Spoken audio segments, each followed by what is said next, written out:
صفحہ 22 پر مسلم الثبوت میں ایک ذکر کیا ہے مسئلہ لا خلافہ فی ان الحکم و ان کانا فی کل فعل قدیما،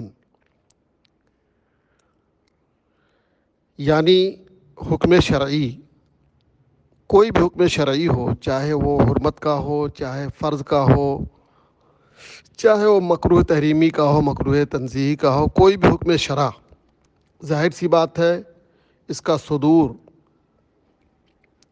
اللہ کی جانب سے ہی مانا جاتا ہے پیغمبر کی زبان پر۔ تو جب اللہ کی جانب سے ہے حکم شرعی تو گویا حکم اللہ تعالیٰ کی صفت ہے، اور اللہ تعالیٰ کی تمام صفات قدیم ہیں، تو حکم شرعی بھی قدیم ہے، یعنی تمام احکام شرعیہ کے جتنے بھی ہیں سب کے سب قدیم۔ یہ الگ بات ہے کہ ان کا علم بعثت سے پہلے نہیں ہو پاتا ہے، بعثت سے پہلے یعنی پیغمبر کی آمد سے پہلے نہیں ہوتا، لیکن سارے احکام شرعیہ یہ موجود ہیں اس لیے کہ اللہ تعالیٰ کی یہ صفت ہے۔ اب ان کا علم الگ بات ہے کہ یہ بعثت کے بعد، پیغمبر کی آمد کے بعد ہی ہوگا۔ معتزلہ یہ کہتے ہیں کہ جتنے بھی احکام شرعیہ ہیں کہ سب کے سب یہ شرع پر موقوف نہیں ہے، بلکہ یہ تو ہماری عقل کی بنیاد پر فیصلہ ہو چکا ہے کہ یہ حرام ہے یا وغیرہ وغیرہ۔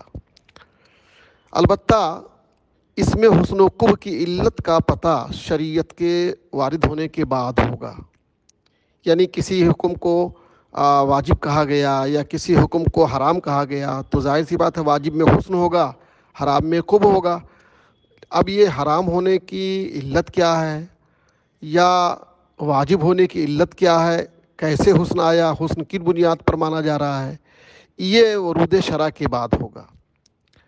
معتزلہ کے علاوہ لوگ کہتے ہیں کہ بات تو صحیح ہے کہ کلام نفسی قدیم، جتنے بھی احکام شرعیہ ہیں سب کلام نفسی قدیم ہیں، ان کا ظہور یعنی وجود میں کب آتے ہیں، ظاہر کب ہوتے ہیں، رہتے تو ہیں لیکن ان کا ظہور کب ہوتا ہے، جب مکلف سے ان کا تعلق ہوتا ہے، مکلف سامنے آتا ہے۔ اب مکلف سے تعلق جب ہوا تب یہ ظاہر ہوتے ہیں احکام شرعیہ کی واجب ہے کہ فرض ہے کیا ہے۔ تو گویا مکلف کب بندہ بنے گا، جب پیغمبر اس کے پاس آ کے کہیں گے کہ تمہارے اوپر یہ واجب ہے۔ تو گویا پیغمبر کی آمد سے پہلے، بعثت سے پہلے کوئی حکم متعین طریقے پر نہ تو حرام کہا جائے گا اسے، پیغمبر کی آمد سے پہلے نہ حرام کہا جائے گا نہ فرض کہا جائے گا، کچھ نہیں۔ تو وہ پیغمبر کی آمد سے پہلے ان کی حیثیت مباح کی ہوگی، یعنی کر بھی سکتے ہیں نہیں بھی کر سکتے ہیں۔ یہ تین موقف سامنے آئے۔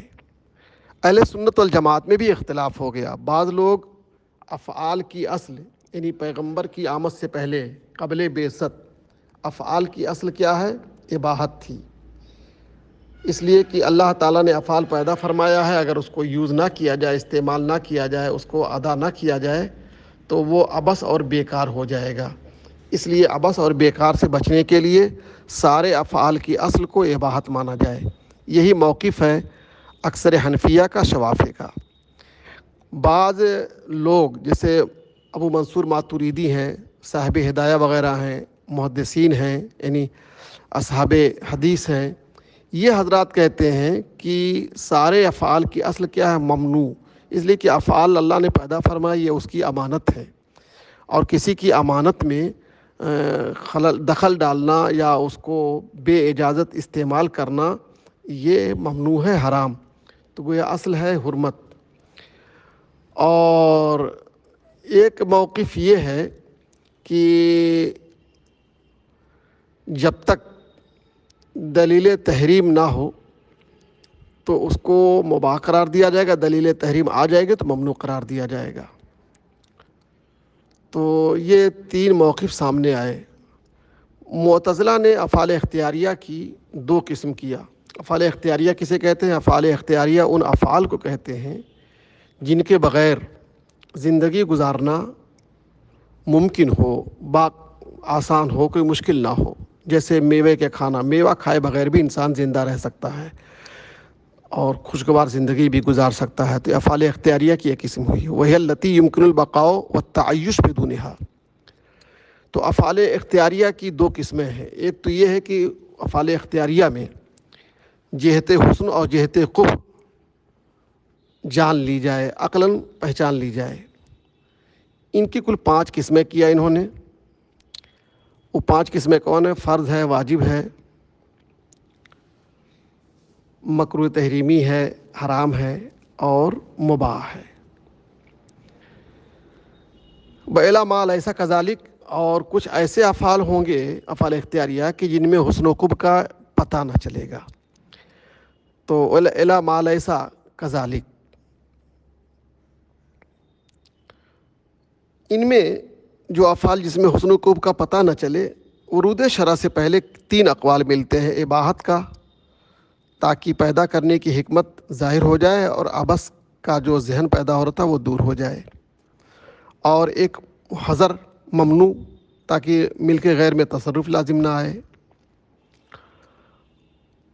اور تیسرا کیا ہے؟ توقف۔ ہم نہ اباحت کی بات کریں گے اور نہ ممنوع ہونے کی بات کریں گے، یعنی ان کے نزدیک کوئی فیصلہ ہی نہیں کیا جا سکتا ہے۔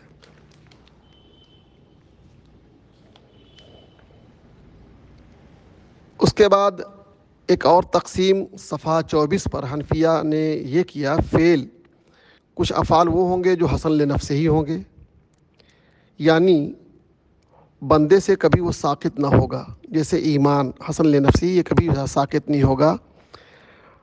اب ایمان لانا یہ کسی بندے سے بھی ساقط نہیں ہے، بس یہ کہ تھوڑا وقت دیا جا سکتا ہے، جیسا کہ اس سے پہلے پڑھا آپ نے، غور و فکر کا وقت دیا جا سکتا ہے، یا سقوط کو قبول کرے جیسے نماز اوقات مکروہہ میں۔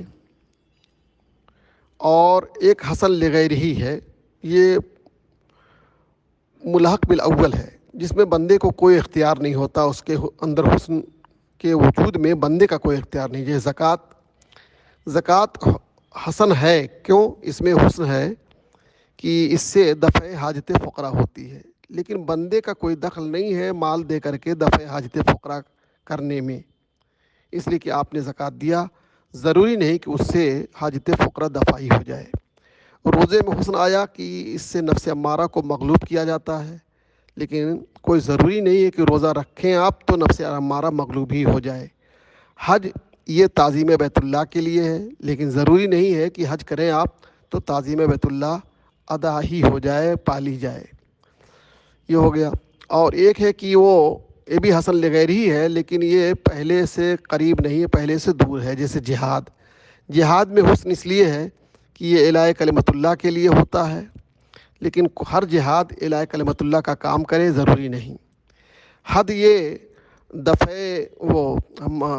حد جاری جو کی جاتی ہے یہ دفع مفسدہ کے لیے، اور تاکہ جرائم، سد باب جرائم کے لیے، لیکن ضروری نہیں ہے کہ حد جاری کریں تو سد باب جرائم آٹومیٹک پیدا ہو جائے۔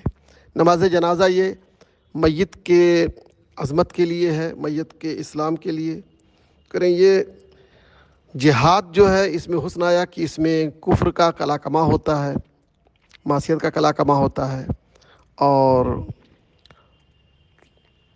کوئی اسلامی میت، نماز جنازہ میں میت کا مسئلہ ہے کہ میت کی تعظیم ہو جاتی ہے، اس میں میت کا وقار بحال ہو جاتا ہے۔ تو ایسے ہی آپ کے قبیح کی بھی 3 قسمیں کی جائیں گی، قبیح لعینہ اور قبیح لغیرہ، قبیح لغیرہ ملحق بالاول اور قبیح لغیرہ ملحق غیر ملحق بالاول۔